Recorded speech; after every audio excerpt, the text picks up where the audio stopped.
Di sini saya akan menjelaskan materi mengenai bank perlu memikirkan kolaborasi daripada kompetisi.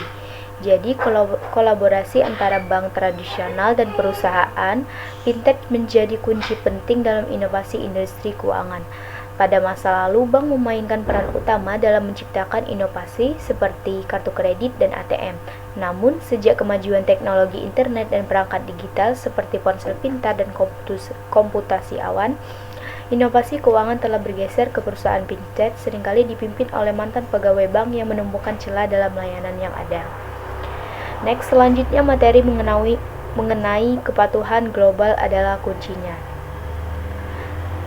Jadi dengan kita menyukai aplikasi fintech yang hebat seperti PayPal, Apple Pay, dan Stripe yang kian hari bangkit dan juga kita senang dapat menggunakannya.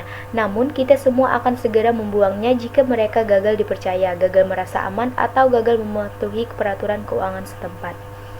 Kepatuhan terhadap peraturan keuangan yang sah bukanlah suatu pilihan, namun itu wajib karena setiap fintech wajib membangun layanan yang aman dan terpercaya, terlepas dari geografi maupun undang-undangnya. Hampir setiap negara itu memiliki peraturan keuangan tersendiri berdasarkan budaya, sistem keuangan, dan pengalaman yang bermacam-macam. Next, mengenai materi fintech harus memahami setiap peraturan lokal. Nah, jika kita ingin melewati pemain lama di industri ini, kita harus memahami aturan mainnya.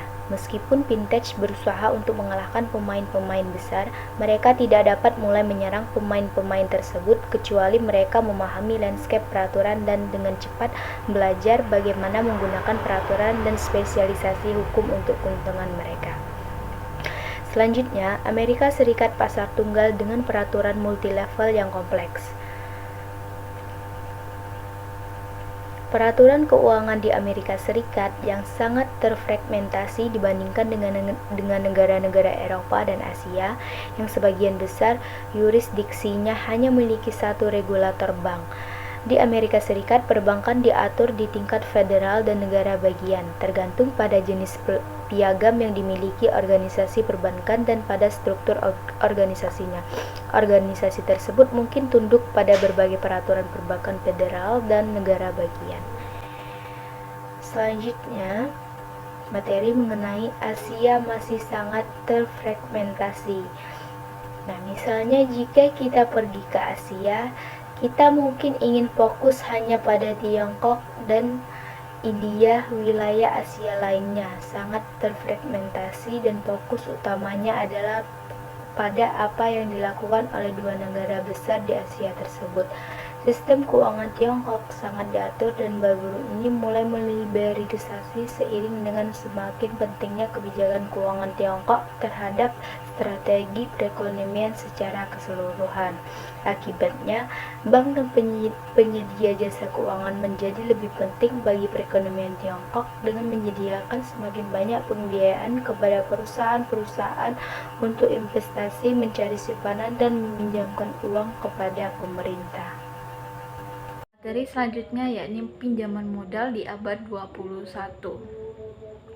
Layanan keuangan itu sangat terkonsentrasi, sama seperti 1% rumah tangga terkaya yang menguasai 20% pendapatan di Amerika Serikat. Distribusi jasa keuangan konsumen dapat dilihat dengan cara yang sama, namun dalam skala global, saat ini hanya 50% orang di seluruh dunia yang memiliki rekening tabungan dan hanya 20% yang memiliki akses terhadap produk pinjaman dari lembaga keuangan. Ada sekitar 5 miliar orang yang tidak dilayani oleh bank saat ini. Terlebih lagi, pendanaan tidak terdistribusi dengan baik. Yang pertama, data dan teknologi baru adalah kunci membuka kredit secara global. Di Amerika Serikat, kemampuan seseorang untuk mengakses layanan keuangan seperti membuka rekening bank, mendapatkan kartu kredit, atau memperoleh pinjaman sangat bergantung pada data dari biro kredit seperti FICO. Namun, platform pinjaman baru seperti Lending Club telah membuktikan bahwa ada cara lain untuk menilai risiko peminjam selain metode tradisional ini. Yang kedua adalah menurunkan biaya, meningkatkan frekuensi transaksi. Setiap hari, Kebanyakan orang Amerika itu menggunakan kartu kredit mereka untuk membeli bahan makanan, tagihan listrik, atau jalan-jalan malam di kota. Dikenakan biaya pedagang itu harus membayar sekitar 30 sen ditambah 3% dari nilai transaksi. Meskipun mahal, pedagang itu mewajibkannya karena kenyamanan yang ditawarkan kartu kredit kepada pelanggan mereka. Ketiga, perubahan akan datang melewati bank terdekat Anda. Sistem perbankan saat ini itu belum siap untuk melaksanakan tugas yang menantang dalam beradaptasi dengan lanskap digital baru. Bank sebagian besar itu menggunakan infrastruktur teknologi lama yang terpusat dan sangat bergantung pada cabang yang mahal serta proses manual. Selain itu, mengingat peran mereka dalam krisis keuangan yang terjadi baru-baru ini, mereka akan terus menghadapi kendala permodalan dan peraturan yang semakin meningkat. Selanjutnya, materi inovasi besar di vintage yang meliputi identitas. Identitas manusia dan konsep uang mengalami perubahan besar seiring perkembangan teknologi. Dahulu, identitas itu diatur oleh keluarga, klan, dan reputasi, lalu beralih menjadi tanggung jawab negara melalui penggunaan kartu identitas fisik. Namun, saat dunia semakin berkembang, tentunya dalam hal digital, sistem identifikasi yang ada tidak cukup untuk menghadapi perubahan ini. Identitas kini menjadi bagian penting dari infrastruktur global, tetapi belum ada inovasi transformatif dalam dunia digital. Yang pertama, kalau tidak rusak, jangan diperbaiki. Apakah benar? Nah, pada tahun 2014, serangan terhadap data pembayaran mencapai puncaknya dengan peretasan Home Depot yang mempengaruhi 56 juta kartu pembayaran, menjadi salah satu pelanggaran keamanan terbesar dalam sejarah retail. Untuk selanjutnya akan dilanjutkan oleh rekan saya. Terima kasih.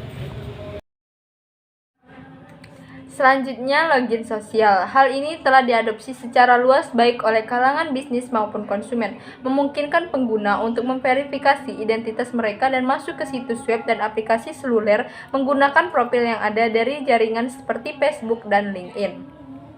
Yang kedua, Digi Twitter. Pada akhir tahun 2014, perusahaan jejaring sosial Twitter memperkenalkan Digit, sebuah alat yang memungkinkan pengguna mendaftar ke aplikasi seluler dan mengautentikasi identitas mereka tanpa perlu membuat kredensial login baru. Daripada membuat nama pengguna dan kata sandi baru, konsumen dapat masuk menggunakan nomor ponsel mereka. Yang ketiga, ID untuk Apple. Diperkenalkan untuk Apple 5S. Ini merupakan kombinasi sidik jari biometrik, lokasi GPS, dan tokenisasi. NatWest dan RBS di Inggris saat ini menggunakannya sebagai pengganti kata sandi untuk login akun, dan ini merupakan titik fokus keamanan untuk Apple Pay, menjadikannya lebih dari sekedar kartu debit atau kredit dalam hal keamanan, salah satu yang harus diperhatikan dalam beberapa tahun ke depan. Raksasa teknologi menjadi bank non-bank. Beberapa perusahaan teknologi seperti Facebook dan Alibaba telah mulai menawarkan layanan keuangan seperti pembayaran dan pinjaman yang semakin menarik bagi konsumen. Facebook sebagai platform media terbesar memiliki akses unik ke data pengguna, memungkinkan mereka menilai resiko dan menawarkan layanan keuangan dengan cara yang tidak bisa dilakukan oleh lembaga tradisional. Desain bukan lagi pilihan, pengalaman pengguna UX di fintech. Desain sebelumnya merupakan sebuah renungan di sektor jasa keuangan. Semua hal ini telah berubah sepenuhnya karena layanan keuangan bersaing dengan merek konsumen paling terkenal untuk mendapatkan pelanggan. Desain yang baik secara strategis penting dan juga memberikan pedoman untuk pengalaman pengguna UX yang baik di fintech. Yang pertama, UX design sama dengan big bucks. Perubahan desain tombol yang meningkatkan pendapatan tahunan pengecer online sebesar 300 juta dolar. Yang pertama, Expedia meningkatkan keuntungan sebesar 12 juta dolar dengan mengubah desain proses pendaftaran mereka. Yang kedua, Laporan terbaru dari perusahaan modal Ventura Kleiner Perkin di San Francisco menunjukkan peran penting desain dalam keberhasilan startup dan teknologi baru. Baiklah, materi selanjutnya yaitu definition of UX. Pengalaman penggunaan mencakup semua aspek interaksi pengguna, akhir dengan penggunaan perusahaan, layanannya, dan produknya. Tujuannya adalah untuk meningkatkan kepuasan penggunaan dengan meningkatkan penggunaan aksesibilitas dan kesenangan yang diberikan oleh interaksi antara pengguna dan produk, seringkali digital. Desain UX mencakup desain interaksi, desain visual, desain gerak, riset pengguna, dan banyak lagi ini. Ini adalah unsur penting dalam pendekatan pengembangan produk yang sukses. Selanjutnya yaitu UX dan fintech. Perkembangan pesat ini menunjukkan betapa pentingnya inovasi dan desain pengalaman digital, terutama dalam bidang yang sangat diatur seperti keuangan. Dengan meningkatnya penggunaan teknologi, bank dan penyedia layanan, keuangan harus terus beradaptasi untuk menciptakan solusi yang tidak hanya aman, tetapi juga memberikan kenyamanan bagi pengguna. Contohnya seperti kelelahan kata sandi. Untuk melindungi data dan uang kita, layanan memeriksa apakah kita sesuai dengan apa yang kita nyatakan. Autentikasi yang seringkali sangat bergantung pada nama pengguna dan kata sandi. Masalahnya adalah kata sandi yang amat sulit dibuat, dan juga selain itu, kami memiliki banyak kata sandi dan nama pengguna. Selanjutnya itu 7 pedoman. Berdasarkan pengalaman selama bertahun-tahun di organisasi fintech besar dan kecil, kami telah menetapkan 7 pedoman yang terbukti membantu dalam merancang pengalaman keuangan, yaitu berinvestasilah dalam desain dan dari awal dan dari atas. Yang kedua yaitu pahami semua langkah dan pengalaman end-to-end. Yang ketiga, menikah dengan desain dan teknik.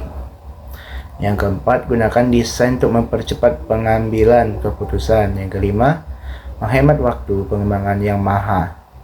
Yang keenam, bertujuan untuk kesederhanaan seperti Uber dan tingkat kepercayaan yang sangat tinggi. Selanjutnya itu Fintech Hubs. Nurturing New Fintech Community. Masyarakat fintech global terdiri dari pengusaha, ilmuwan komputer, koder, investor, pemerintah, dan konsumen, sedang mendorong inovasi dalam perbankan, keuangan, dan perdagangan. Fintech membawa perubahan signifikan dengan model bisnis, pengalaman pelanggan baru, mirip dengan revolusi digital di industri musik dan perjalanan media. Selanjutnya yaitu Love Friends Fintech Connection. Fintech telah menarik perhatian media secara signifikan, terutama dengan perusahaan dari Amerika Serikat dan Inggris yang mendominasi melalui pendanaan besar dan IPO. Meskipun ada pengusaha Prancis sukses seperti Renaud Laplace dan Philippe Gelis yang mencapai keberhasilan di luar negeri, Prancis belum memiliki unicorn fintech terkemuka. Baiklah, di sini saya akan menunjukkan presentasi dari kelompok kami yang membahas mengenai perkembangan ekosistem fintech di beberapa negara utama. Pertama, Holland Fintech yang didirikan pada tahun 2014 bertujuan untuk menghubungkan startup, bank, investor, dan pemerintah di Amsterdam. Meski awalnya sektor ini kurang dikenal di Belanda, dukungan dari KPMG, IBM, dan anggota lainnya membantu mereka menarik perhatian global dan memperluas jangkauan internasional.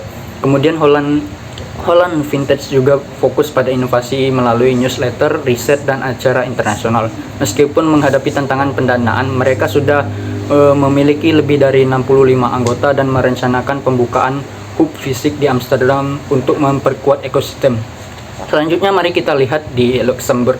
Negara ini berambisi menjadi pusat fintech global melalui inisiatif Digital Luxembourg yang diluncurkan pada tahun 2014. Inisiatif ini bertujuan untuk memperkuat posisi Luxembourg dalam sektor teknologi informasi dan mendukung pertumbuhan startup fintech. Luxembourg telah menyiapkan kebijakan yang mendukung dan berusaha meningkatkan inovasi serta fleksibilitas regulasi. Meskipun demikian, negara ini masih harus bersaing dengan hub besar seperti London, Paris, dan Berlin. Luxembourg juga memperbaiki akses pendanaan dan regulasi untuk mencapai potensi penuh sebagai pusat fintech. Kemudian di Austria, Ibu kota Wina menunjukkan potensi besar sebagai pusat vintage, khususnya dalam sektor pembayaran mobile dan tiket. Wina memanfaatkan lokasi strategisnya dan hubungan historis dengan sektor perbankan di Eropa Tengah dan Timur. Keunggulan ini membantu bank-bank Austria dalam mengelola sekitar 50 juta pelanggan di wilayah tersebut, memberikan keuntungan signifikan dalam persaingan pembayaran mobile. Wina. Kemudian yang terakhir di India. Ekosistem vintage berkembang pesat dengan investasi yang terus meningkat.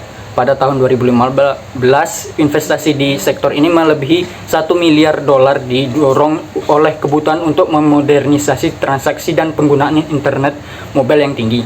Perusahaan seperti Bank Bazar dan Jokcata memimpin, sementara startup seperti Milap dan Footage juga berkembang pesat. Dengan dukungan dari investor dan kebijakan yang mendukung, India, terutama kota-kota seperti Mumbai, Bangalore, dan Delhi seperti Gift City, siap untuk menjadi pusat vintage global. Sekian dari saya. Baiklah, di sini saya akan menjelaskan tentang uang, sebuah media pertukaran, satuan rekening, dan penyimpanan kekayaan.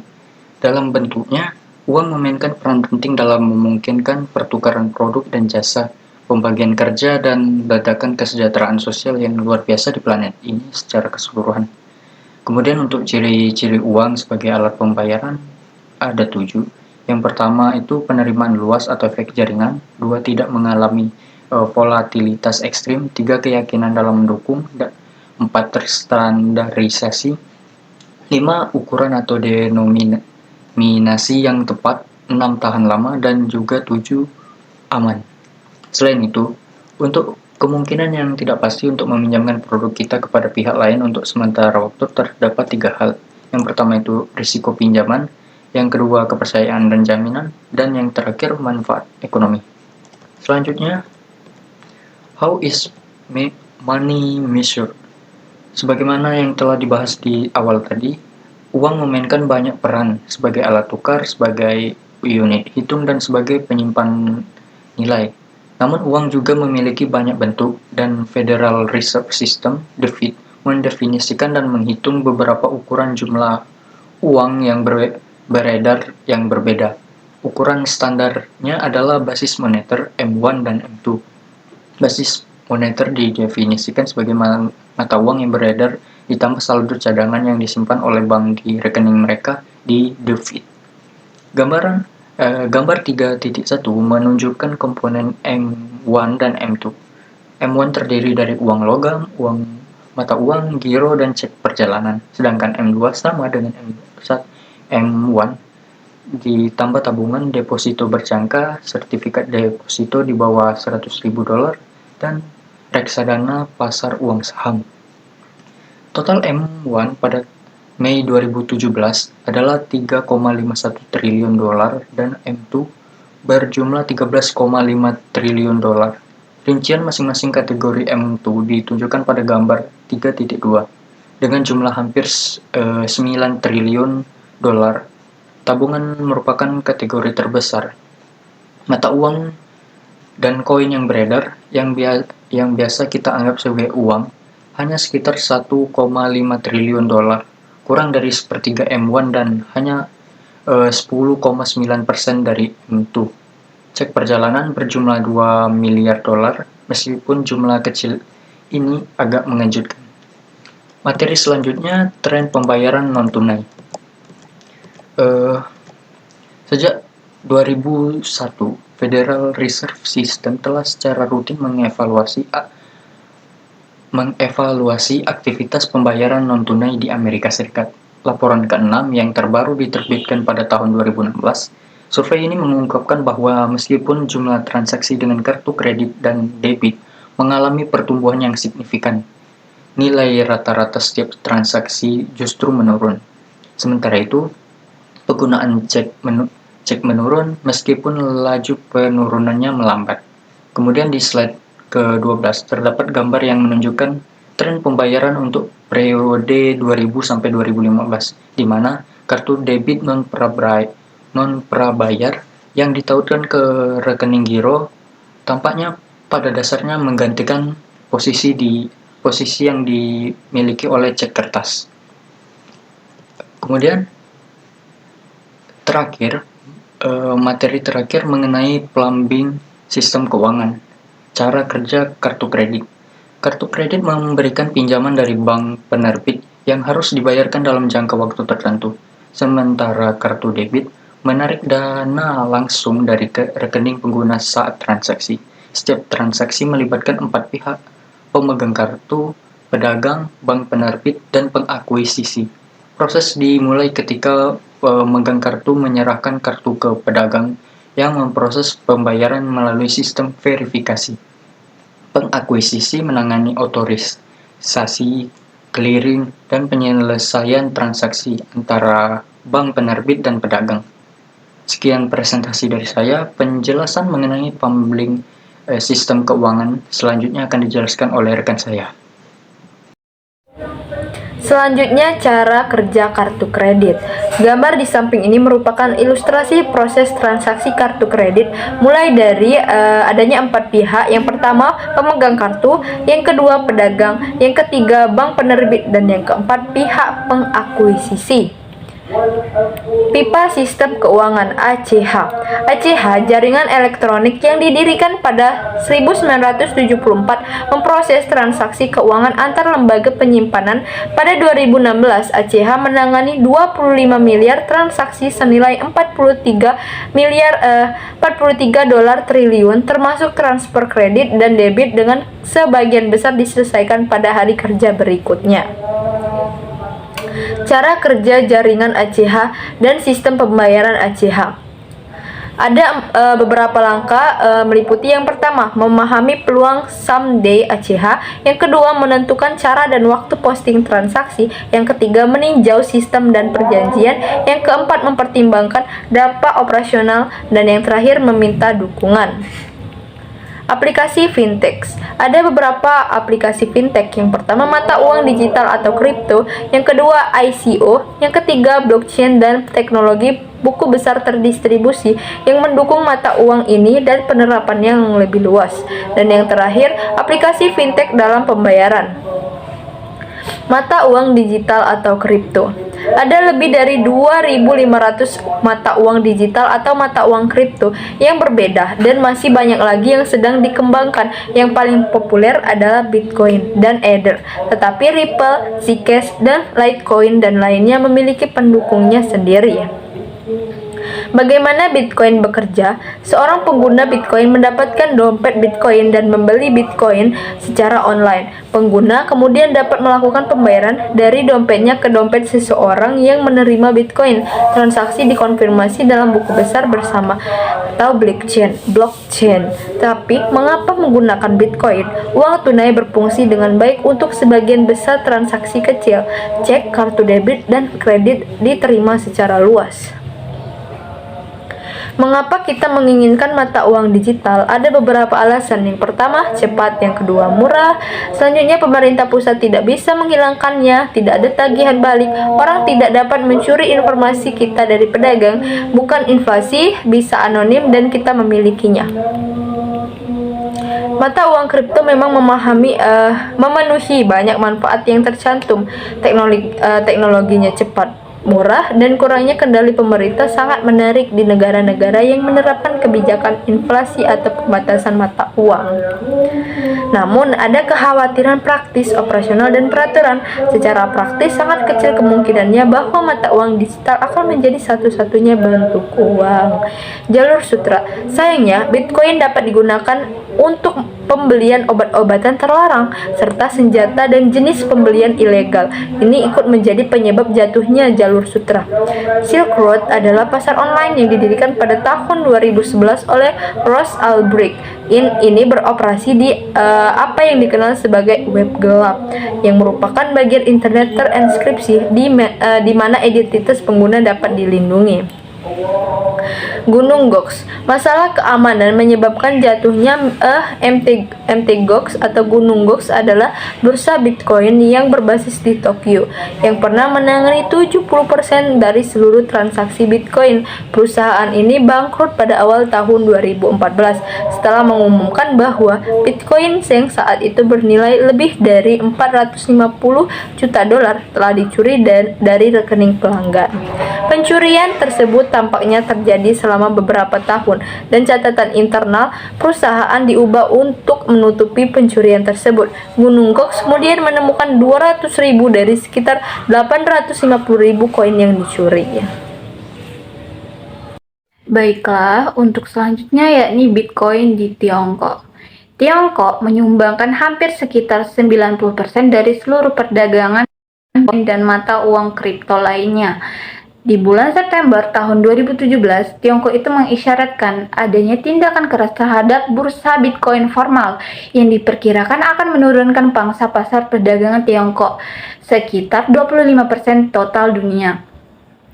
Bitcoin di Venezuela. Dengan berlanjutnya pelemahan harga minyak yang berkepanjangan di tahun 2017, pemerintah Venezuela itu semakin gagal dalam mengelola perekonomiannya. Persediaan barang di pasar terbatas dan Bolivar itu mengalami inflasi di tahun 2016. Diperkirakan adanya inflasi tersebut sekitar 800%. Dalam keadaan seperti ini, Bitcoin itu menawarkan perlindungan di mana pemegangnya tidak akan terkena dampak inflasi Bolivar. Mata uang digital atau kripto. Biaya pemrosesan mata uang digital yang lebih murah juga menjadi tanggung jawab para bank sentral. Baru-baru ini, para peneliti di Bank of England telah menuliskan bahwa bank sentral yang menerbitkan mata uang digital itu dapat mengurangi biaya perekonomian secara signifikan dengan memproses transaksi secara langsung antara konsumen dan juga bisnis tanpa memperoleh langkah-langkah dalam buku besar perbankan. Penawaran koin perdana. Nah, turunan selanjutnya dari mata uang kripto adalah initial coin offering. Istilah ini mirip dengan penawaran umum perdana di mana perusahaan swasta itu menerbitkan hak ekuitasnya kepada masyarakat yang dapat diperdagangkan secara bebas. Nah, adanya sarana ini berguna bagi perusahaan swasta untuk mengumpulkan dana dari investor dengan menawarkan hak mereka untuk membeli token digital atau koin digital guna mendanai proyek teknologi. Selanjutnya, blockchain yang terdistribusi. Blockchain adalah jenis buku besar yang terdistribusi. Namun, tidak semua buku besar itu memiliki semua fitur yang ada di blockchain. Misalnya, blockchain menghubungkan transaksi sebagai blok dan biasanya memerlukan bukti kerja dari peserta verifikasi. Tak satu pun dari hal ini mutlak diperlukan agar buku besar terdistribusi dapat berfungsi. Salah satu daya tarik sistem desentralisasi ini adalah potensinya untuk digunakan dalam memvalidasi transaksi berbagai aset. Selanjutnya adalah teknologi buku besar digital. Dalam laporan bulan Februari 2017, Bank for International Settlements itu merangkum potensi manfaat teknologi buku besar yang terdistribusi atau DLT dalam sistem pembayaran clearing dan penyelesaiannya sebagai berikut. Yang pertama adalah mengurangi kompleksitas, yang kedua meningkatkan kecepatan pemrosesan end-to-end dan ketersediaan aset dan dana. Ketiga, mengurangi kebutuhan akan rekonsiliasi di berbagai infrastruktur pencatatan. Yang selanjutnya meningkatkan transparansi dan kekekalan dalam pencatatan transaksi. Selanjutnya meningkatkan ketahanan jaringan melalui pengelolaan data terdistribusi. Dan yang terakhir adalah mengurangi resiko operasional dan keuangan. Dalam kebanyakan kasus, risiko yang terkait dengan aktivitas pembayaran, clearing, dan penyelesaian adalah sama, terlepas dari apakah aktivitas tersebut terjadi pada satu buku besar pusat atau buku besar yang terdistribusi tersinkronisasi.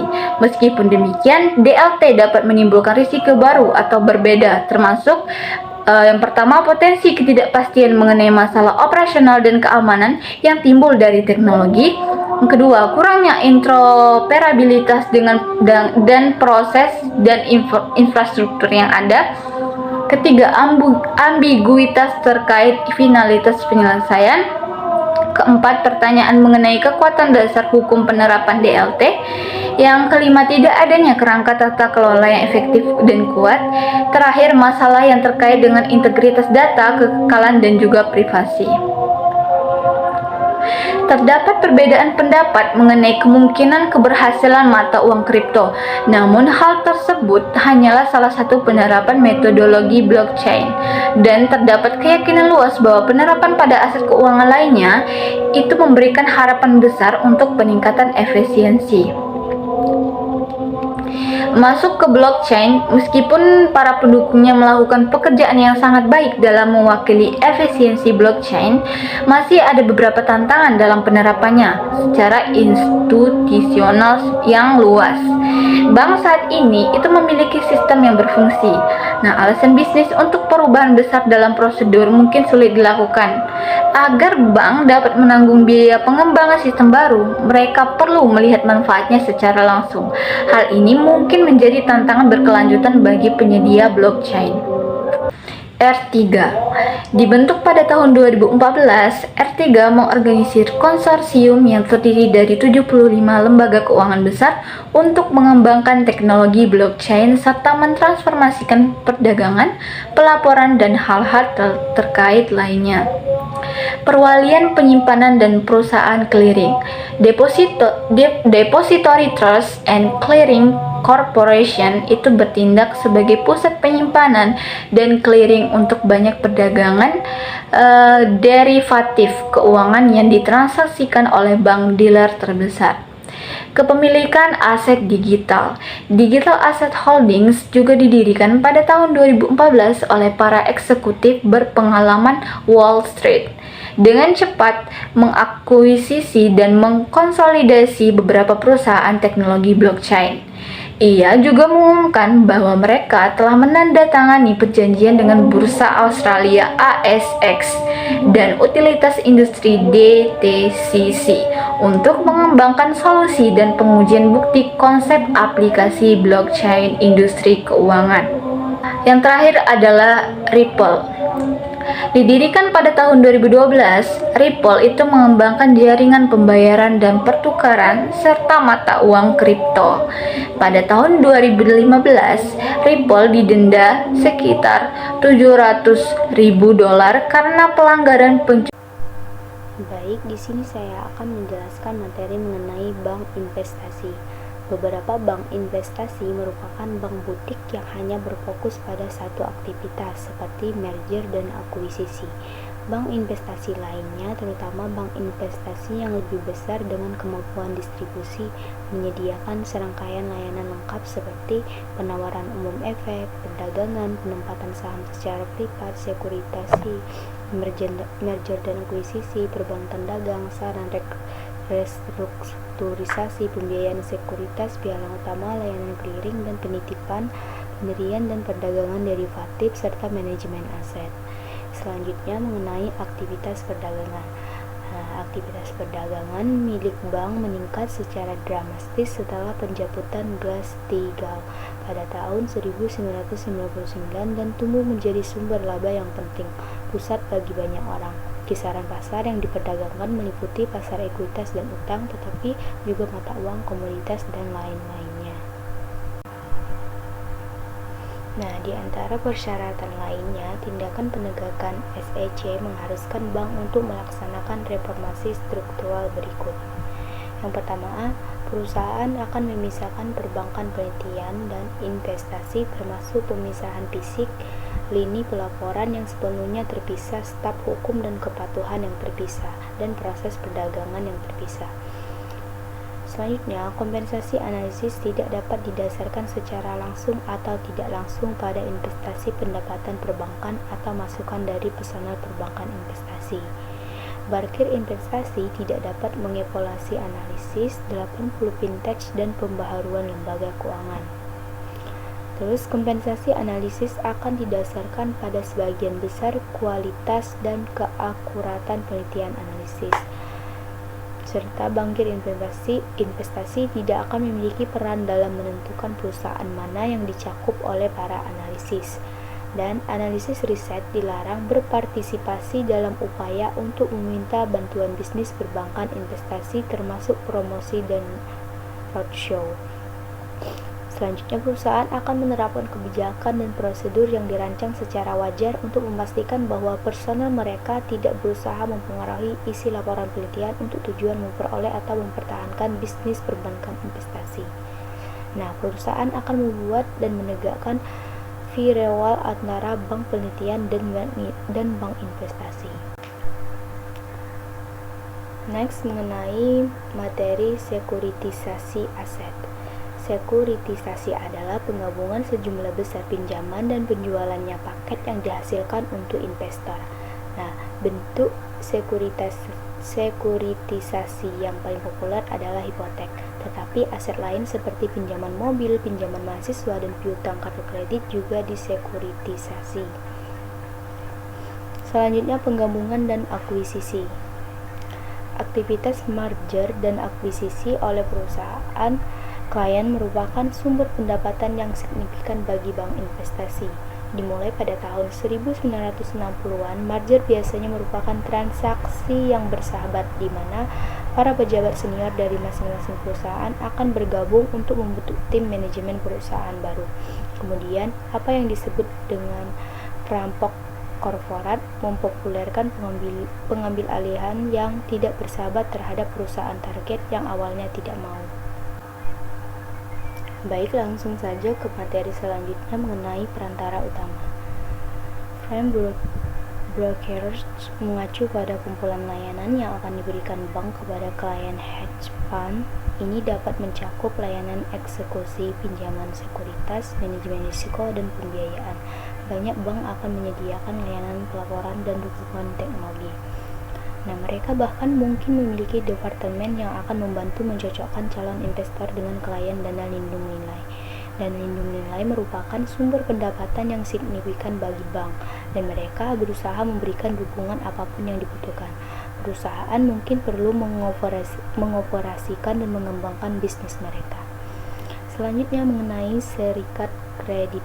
Serikat kredit memberikan pinjaman konsumen kepada komunitas pengguna. Serikat kredit ini dimiliki oleh anggota, nirlaba, dan beroperasi untuk memberikan layanan keuangan ini kepada anggotanya.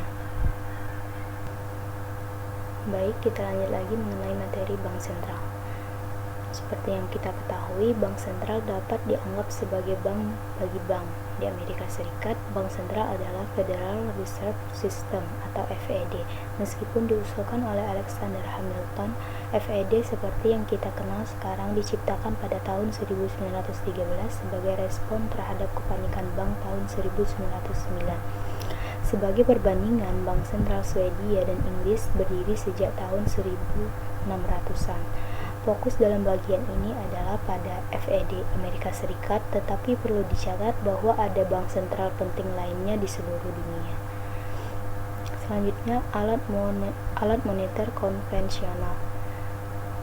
Ada 3 alat konvensional FED untuk menerapkan kebijakan moneter adalah yang pertama operasi pasar terbuka, yang kedua suku bunga diskonto, dan yang ketiga persyaratan cadangan. Selanjutnya, mengenai kebijakan moneter non-konvensional. Peristiwa dramatis seputar krisis keuangan global menyebabkan para pembuat kebijakan bergerak agresif menggunakan kebijakan moneter untuk membantu menyelamatkan Amerika Serikat dan sistem keuangan dunia. The Fed menggunakan beberapa tindakan kebijakan tidak konvensional termasuk pelonggaran kuantitatif dan operasi twist. Perusahaan asuransi, perusahaan pembiayaan, lindungan dana, reksadana, dana yang diperdagangkan di bursa. Nah, bank bukan satu-satunya perusahaan yang aktif di pasar keuangan. Produk intermediasi keuangan tambahan dijual oleh perusahaan yang berdiri sendiri maupun afiliasi bank. Produk sesuai memberikan perlindungan terhadap risiko. Penyedia mengumpulkan dana dalam bentuk premi yang kemudian diinvestasikan di berbagai pasar. Selanjutnya, shadow banking. shadow banking, perantara keuangan lainnya. Aktivitas ini disebut shadow banking dan diperkirakan sekitar 34 triliun US dollar kredit disediakan melalui saluran ini. Banyak layanan fintech termasuk dalam kategori umum ini. Selanjutnya, produk pembiayaan non-bank ini dilakukan oleh kelompok peserta berikut, yaitu bank investasi, pemberi pinjaman hipotek, dana pasar uang, perusahaan asuransi, dana lindung nilai, dana atas pesta, dan pinjaman gaji.